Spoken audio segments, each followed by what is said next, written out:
На твой телефон пришло новое сообщение. Посмотри, вдруг там что-то важное.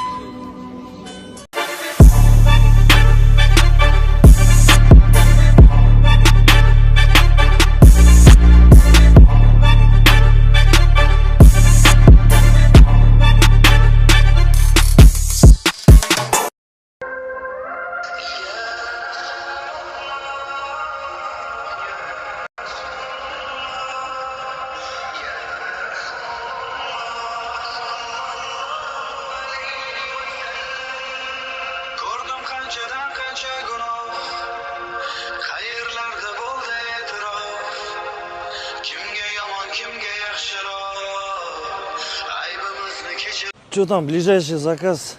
Так много бумаги, да? А, о. Тang. Ассаламу алейкум. Валиксалам. Что там, братан?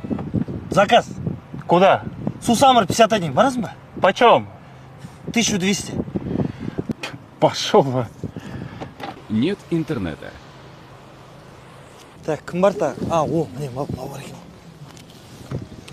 Ассаламу алейкум. Уалейкум салам. Что там, заказ? Андай? Сусамыр 51. А, давай, так-то, ага. Вот так вот. Угу. Не канает такое. Не канает. А где точка Б? Shunday yuribsizmi? Ha? Gap yo'q ekan. Lekin o'chmaydi, kun bo'yi yetadi. Yo'q, o'chmaydi. Hozir endi 3 kun bo'ldi zaryadga qo'yganmi aka? 3 kun bo'ldi zaryadga qo'ygan yo'q deyapti. Zo'r. Gap yo'q ekan mana biz. Kim qo'ydi?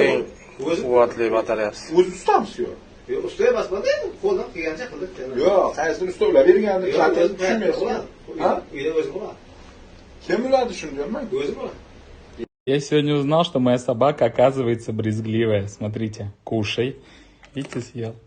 А если я сделаю вот так? Дэнни, на, кушай.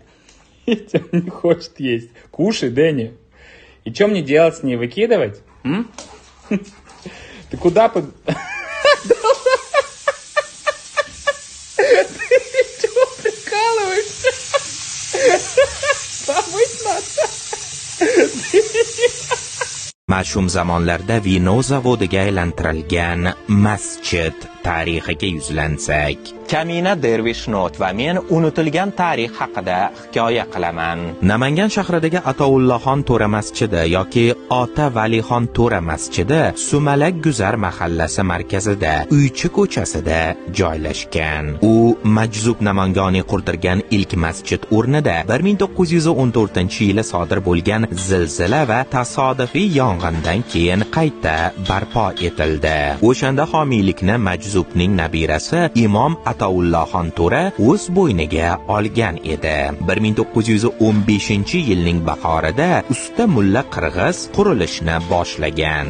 Masjid gumbazida aylana bo'ylab kufiy xatda kalima tayyiba bitilgan. Ichkarida g'isht ustunlar sirli qoplamalar bilan bezatilgan. Yuqorisida kufiy xati bilan Alloh va uning sifati yozilgan. Qurilish 1917-yili yakunlangan, ammo Atoullaxon To'ra va usta mulla Qirg'iz o'rtasidagi kelishmovchilik sababli ishlar 1918-yildan 1922-yilgacha to'xtab qoladi. Natijada masjid qurilishi hashar yo'li bilan tamomlandi.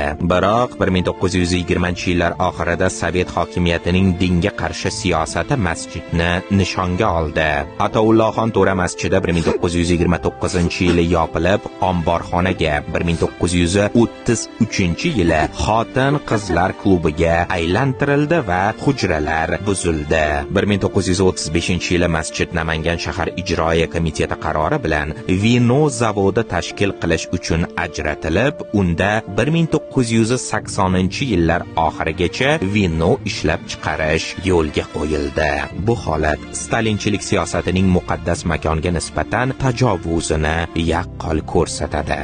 Nihoyat Atoullaxon To'ra masjidi 1986-1987-yillari davlat inspeksiyasi tomonidan ta'mirlanib, undan 2 yil viloyat rassomlari ko'rgazmasi sifatida foydalanildi va 1989-yildagina masjid diniy idora ixtiyoriga qaytarildi.